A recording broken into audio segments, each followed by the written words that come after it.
আর জান্নাতীদের 120 কাতার হবে। কত কাতার?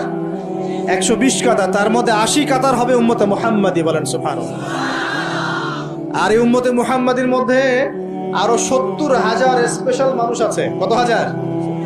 যারা বিনা হিসেবে বিনা আযাবে ডাইরেক্ট জান্নাতে যাবে ইনশাআল্লাহ। বলে দিব তারা কারা? 70,000। তবে অন্য একটা হাদিসে আসছে যে প্রত্যেক হাজারের সাথে আরো 70,000। তবে শর্ত কঠিন। কিরকম শর্ত? সাহাবীরা বসে ডিসকাস করছেন কে হতে পারে তারা। কেউ বলছেন তারা হয়তো প্রথম দিকের মুসলিমরা হবেন, কেউ বলছেন তারা হয়তো মুজাহিদরা হবেন, কেউ বলছেন তারা বদর যুদ্ধের সাহাবীরা হবে ইত্যাদি।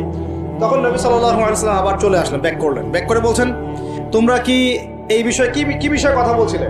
তখন সাহাবীরা বললেন আমরা তো ডিসকাস করছিলাম যে কারা হতে পারে সেই 70,000। নবীজি বললেন শোনো, ওই 70,000 মানুষ, এক নাম্বার